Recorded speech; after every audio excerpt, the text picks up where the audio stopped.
दिया है। फ्रिज से लेकर एसी तक, कार से लेकर बाइक तक, घी और बटर से लेकर पनीर तक सब कुछ बम्पर सस्ता कर दिया गया है।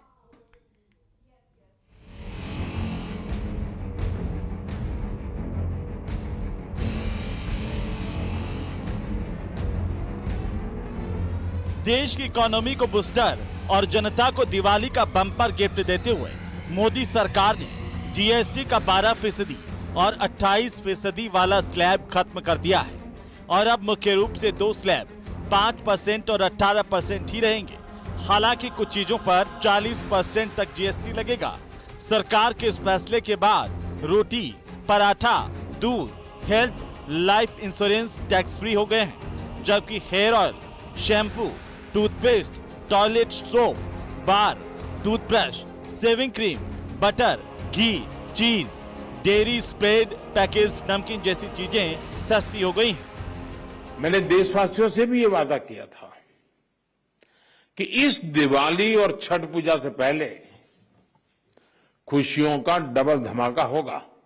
कल भारत सरकार ने राज्यों के साथ मिलकर के एक बहुत बड़ा निर्णय किया है और बहुत महत्वपूर्ण निर्णय है। अब जीएसटी और भी ज्यादा सिंपल हो गया है, सरल हो गया है। तो वहीं जीएसटी रिफॉर्म पर मुख्यमंत्री भजनलाल और प्रदेश अध्यक्ष मदन राठौड़ ने पीएम मोदी का धन्यवाद किया है। मैं राजस्थान की 8 करोड़ जनता की ओर से देश के यशस्वी प्रधानमंत्री नरेंद्र मोदी जी को बहुत बहुत धन्यवाद देता हूं कि उन्होंने आमजन और आमजन में भी जो आवश्यक व्यक्ति के जीवन में जो होता है,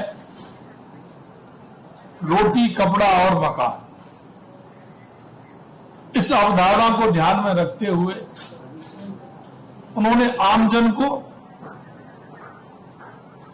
बहुत बड़ा फायदा देने का काम किया। सस्ता किस प्रकार से आम नागरिक को इलाज मिल सके, इसकी चिंता की है। कृषि क्षेत्र में किस प्रकार से हम और अधिक और काम बढ़ा सकें, किसान को किस प्रकार से राहत दें।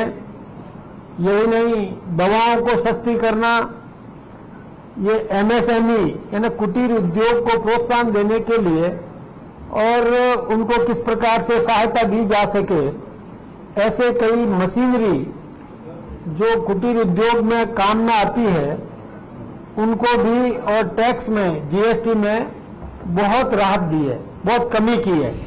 लेकिन मोदी सरकार के इस फैसले में कांग्रेस अपने लिए क्रेडिट खोज रही है।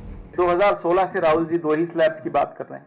अब हमने अभी एक आवाज कल उठाई है, 8-9 हफ्ते में ये भी सलाह मान ले राहुल जी की तो अच्छा रहेगा, नहीं तो फिर हम आके कर देंगे। वैसे राहुल गांधी ने कुछ साल पहले जीएसटी पर और कुछ दिन पहले भारतीय इकोनॉमी पर जो कुछ कहा था वो सुनना भी आज जरूरी है। इनकी जो जीएसटी है ये जीएसटी नहीं है, GST, Gabbar Singh tax. Everybody knows that the Indian economy is a dead economy. I'm glad that President Trump has stated a fact. सवाल ये कि जिस जीएसटी को कोसने में कांग्रेस ने कोई कोर कसर नहीं छोड़ी, उस पर अब क्रेडिट लेने में क्यों जुटी है।